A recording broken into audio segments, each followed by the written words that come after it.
Indian political thought में आज हम पढ़ने वाले हैं कबीर। कबीर किसके कंटेम्पररी थे? सिकंदर लोदी के। कौन कौन से जो मेन वर्क्स हैं उनके? सखी, पदावली, रेखाताज, सुखनिधि, मंगल वसंत, कबीर विजन, शबदाज रमनी। तो ये उनके जो हैं फेमस वर्क्स हैं। उनकी जो टीचिंग्स है वो कहाँ कहाँ देखने को मिल सकती हैं हमें? आदि ग्रंथ में, बीजक जो इम्पोर्टेंट है, पंचवनी, सर्वांगी और ग्रंथावली। ये इनमें उनकी टीचिंग्स जो है वो देखने को मिलती हैं। इन्फ्लुएंसेस किस किस का इन्फ्लुएंस रहा है उन पे? कबीर पे जो संत रामानंदा जो है वो उनके गुरु रहे हैं। और जो जैन फिलॉसफी का उन पे काफ़ी इम्पैक्ट देखने को मिलता है, क्योंकि जो बेगमपुरा का कॉन्सेप्ट है कबीर दास देते हैं, जो एक आइडियल जो उनकी जो सोसाइटी है। या फिर जब हम बात करें प्रेम नगर, बेगमपुरा या प्रेम नगर एक ही बात है, दो नाम है उसके। तो ये जो कॉन्सेप्ट है उसका इम्पैक्ट देखने को मिलता है जैन फिलॉसफी से, उन पे जो है इम्पैक्ट देखने को मिलता है। इसमें हम बात करेंगे सबसे पहले सोशियो रिलीजियस थॉट पे। उसके बाद जो है सेंक्रेटिज्म का कॉन्सेप्ट उनका काफ़ी इंपॉर्टेंट है। उसके बाद जो है उनका प्रेम नगर या फिर बेगमपुरा का कॉन्सेप्ट, यानी जो कबीर की जो आइडियल स्टेट थी, जैसे प्लेटो की थी, मार्क्स की थी, तो वैसे ही या फिर गांधी की थी, वैसे ही इनकी भी एक आइडियल स्टेट है प्रेम नगर बेगमपुरा। उसका प्रोज और कॉन्स पढ़ेंगे इसके, इनके जो थॉट थे। उसके बाद हम नेक्स्ट जो है थिंकर के बारे में डिस्कस करेंगे। तो सोशियो रिलीजियस थॉट जो है उनका, उन्होंने अडॉप्ट किया और सपोर्ट किया किसको? मोनोथिज्म को।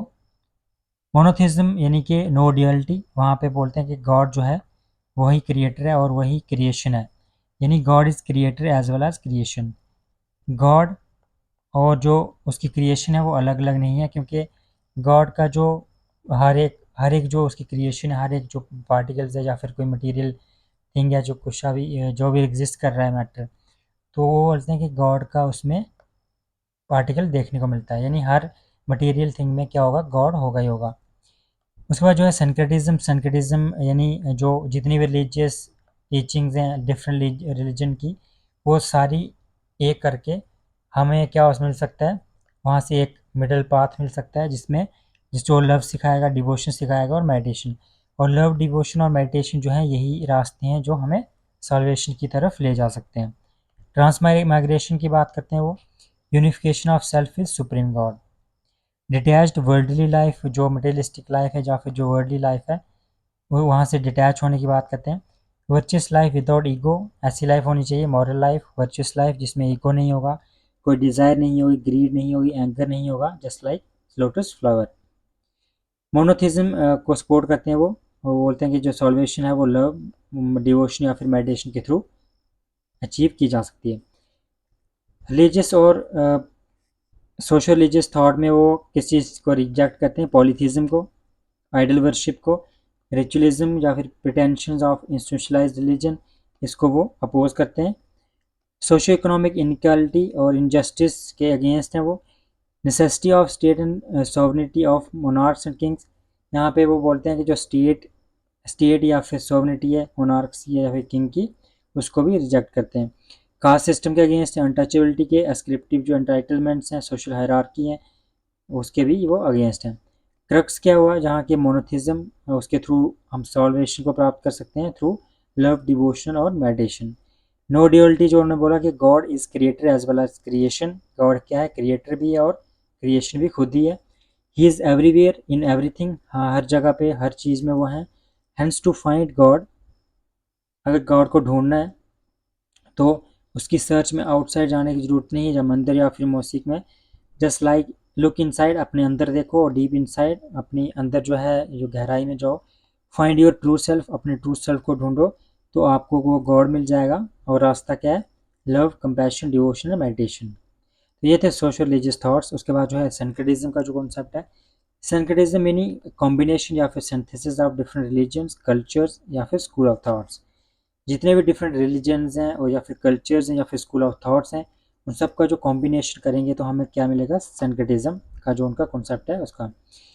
कंपोजिट कल्चर को वो सपोर्ट करते हैं। वो कहते हैं कि कंपोजिट कल्चर जो है वो इवॉल्व होता है जब मल्टीपल रिलीजन के लोग इकट्ठे होते हैं, लैंग्वेज के या फिर कल्चर के, और एक साथ रहते हैं काफ़ी लंबे समय तक।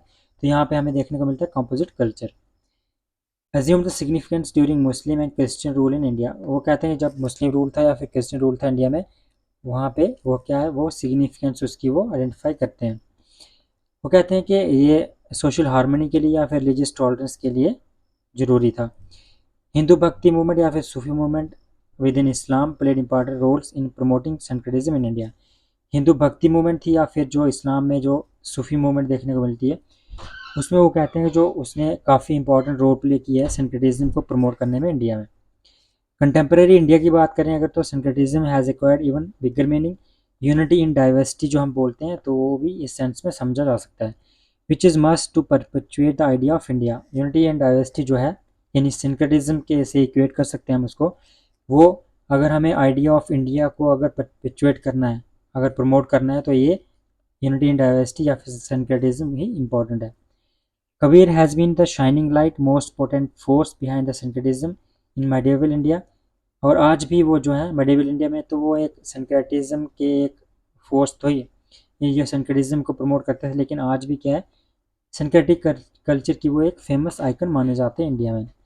जो रिचुअलिज्म को रिजेक्ट करते हैं और जो हिंदुज़म और इस्लाम में जो कुछ इल जो है एविल्स हैं उनको रिजेक्ट करते हैं, और इनकी जो लेगेसी है, उनकी जो टीचिंग्स है, बहुत हिंदूज़ और मुस्लिम्स के द्वारा मानी जाती हैं। He did not rejected Hinduism और इस्लाम। हिंदुज़म या फिर इस्लाम को रिजेक्ट नहीं करते हैं, rather rejected their formalisation, external pomp and show, ritualism and insignificance of individuals as formal institutionalised religion. तो उनमें जो बुराइयां थी, जैसे कास्ट सिस्टम वगैरह, ये चीज़ें उन्होंने रिजेक्ट की। रिचुअल्स जो थे वो रिजेक्ट किए, आइडल वर्शिप्स वगैरह इनको रिजेक्ट किया, लेकिन यहाँ पे वो पूरे रिलीजन को वो रिजेक्ट नहीं करते हैं। His life and act symbolized and criticism. उनके जो लाइफ है वहाँ पे हम देख सकते हैं, जैसे उनके पेरेंट्स जो मुस्लिम्स थे, गुरु जो हिंदू थे, जो गॉड रामा को वो मानते थे। तो यहाँ पे देखने को मिलता है कि हिंदुज़म और मुस्लिम का दोनों का क्या था, इम्पैक्ट उन पे था। He combined ideas, traditions, practices from different stands of Hinduism and Islam. One supreme god in monotheism में बिलीव करते थे। फॉर्मलेस गॉड, निराकार, जो इस्लाम से लिया था उन्होंने। नाम शब्द फ्रॉम सूफी। उसके बाद जो है extreme love and devotion from Vaishnavite tradition या फिर सूफिज्म से। Purity of thought and action, जो नाथ पंथ है वहाँ से। मिस्टिसिज्म फ्रॉम योगा, सिद्धा, तांत्रिक या Sufi traditions. Idea of salvation as freedom from cycle of birth and death from Buddhism से लिया था उन्होंने। He represented as well as strengthened the religious ferment and evolving syncretic culture of 15th century India. Sufism, भक्ति movement, Sikhism, ये सबका इन पे impact था। ये वो कहते हैं गॉड इज़ वन, गॉड एक है और उसके डिफरेंट नेम्स हैं, जैसे हरि, खुदा, अल्लाह, राम, रहीम, कृष्ण। उनके जो पॉलिटिकल थॉट्स क्या थे, उन्होंने जो सॉवरेनिटी का कॉन्सेप्ट था उसको रिजेक्ट किया, और जो डिवाइन ओरिजिन ऑफ किंगशिप जो माना जाता था यूरोप भी as well as in India में भी, उसको रिजेक्ट करते हैं वो। उनके लिए एक टेम्पोरल या फिर स्पिरिचुअल सॉवरेनिटी, वो कहते हैं कि लोगों में है, जो सॉवरेनिटी है वो क्या है, लोगों में, और वो स्पिरिचुअल सॉवरेनिटी की बात करते हैं। किंग या फिर कमांडर जो है, उनके अकॉर्डिंग क्या है, दोनों इक्वल है, both having same fate. His ideal society was stateless. ये कैसी एक आइडियल सोसाइटी की वो विज़न रखते हैं, जिसको हम प्रेम नगर बोलते हैं या फिर बेगमपुरा। कास्टलेस होगी, क्लासलेस होगी, विदाउट प्राइवेट प्रॉपर्टी होगी, टैक्स भी नहीं होगा, सॉरोज नहीं है, फियर, हेट, कंपटीशन जो सारी चीज़ें वहाँ पे नहीं होगी। कबीर का जो आइडियल स्टेट है प्रेम नगर या फिर बेगमपुरा, और कबीर ने इसको बोला स्टेटलेस है, कास्टलेस है, प्रॉपर्टी लेस है। हायरार्कीलेस ideal society as Prem Nagar या फिर अमरपुरा भी इसको बोला जाता है। तो ये एक ऐसी सोसाइटी जहाँ पे कोई स्टेट नहीं होगी, अथॉरिटी नहीं होगी, जो सेंट्रल अथॉरिटी जिसको स्टेट हम बोलते हैं। तो कास्टलेस सोसाइटी होगी, प्रॉपर्टी लेस होगी और हायरार्की लेस होगी। उसके बाद यहाँ पे संत रायदास, जिसको बोलते हैं Begampura. Begampura the kingdom of God, इसको गॉड की किंगडम बोला गया। Was an ideal village society without any sorrow, private property, taxes, monarchy, social hierarchy, ये सारी चीज़ें वहाँ पे नहीं होगी। It was a land of virtuous people. किसकी लैंड होगी, वहाँ पे सभी जो वर्चुअस पीपल होंगे उनमें कोई डर नहीं होगा, ग्रीड नहीं होगा, एंगर नहीं होगा, competition, discrimination, crime and scarcity, ये सारी चीज़ें नहीं होगी। नो ऑर्गेनाइज्ड गवर्नमेंट, कोई भी ऑर्गेनाइज्ड गवर्नमेंट नहीं होगी। कलेक्टिव पार्टिसिपेशन होगी लोगों की, कोई भी डिसीजन मेकिंग, कोई भी डिसीजन अगर लेना है उनको, तो वहाँ पे क्या होगा, लोगों की वहाँ पे कलेक्टिव पार्टिसिपेशन होगी। टेम्पोरल या फिर spiritual sovereignty is vest in people, individuals में वो अथॉरिटी है, यानी सॉवरेनिटी जो है, क्योंकि वो मिलके जो भी डिसाइड करना होगा वो मिलके डिसाइड करेंगे। Local social harmony, religious tolerance was the sense of, religious tolerance की बात करते हैं। भक्स जिनको वर्चुअस पीपल बोला जाता है, following ideals of love and devotion were Vanguard of utopic society, ऐसी सोसाइटी जिसके जो उन्होंने रखी थी जो बेगमपुरा, उसके जो वैनगार्ड कौन होंगे, भक्स होंगे। भक्स कौन होंगे, जो वर्चुअस पीपल होंगे, जो लव और डिवोशन के आइडियाज़ को मानते होंगे। Ideas of stateless classes society, जो मार्क्स से भी 400 साल पहले उन्होंने इसके बारे में सोचा था, वो थी बेगमपुरा बाई कबीर। उसके बाद प्रोज कॉन्स देखते हैं। प्रोज क्या थे इसके, champion of subaltern assertiveness in Indian social system, जो सबल्टन, जैसे मार्क्स को माना जाता है कि वो सबल्टन क्लासेस की बात रखते हैं, जो वर्कर्स हैं उनकी, लेकिन इंडिया में अगर 400 साल पहले मार्क्स से भी वो बात करते हैं, कबीर इसकी सबल्टन जो है क्लास उसकी। Radical attempt to sanitise both Hinduism and Islam, Hinduism और इस्लाम दोनों को सैनिटाइज करने के लिए, रिफॉर्म्स लाने के लिए वो एक रेडिकल अटेम्प्ट माना जाता है।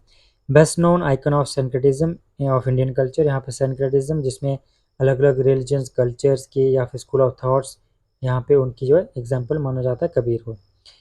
रिलीजियस टॉलरेंस की बात करते हैं, सोशल हार्मनी की बात करते हैं, मल्टीकल्चरलिज्म या फिर यूनिटी इन डाइवर्सिटी।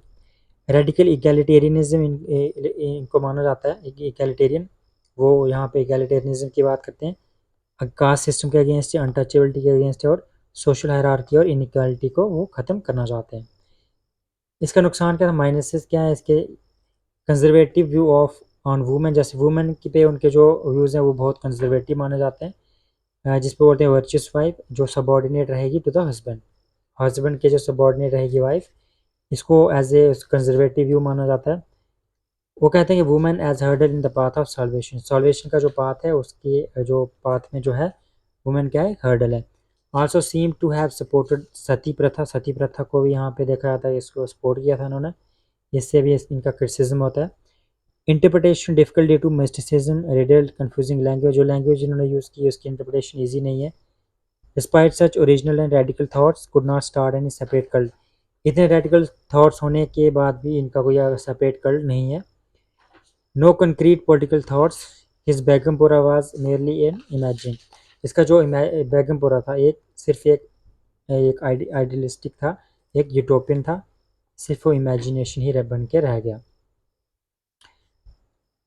तो हमारा यूपीएससी कल्ट, यहाँ पे इनका कोई सेपरेट कल्ट नहीं बना, लेकिन हमारा यूपीएससी जो कल्ट है उसको आप टेलीग्राम पे फॉलो कर सकते हैं पीडीएफ के लिए।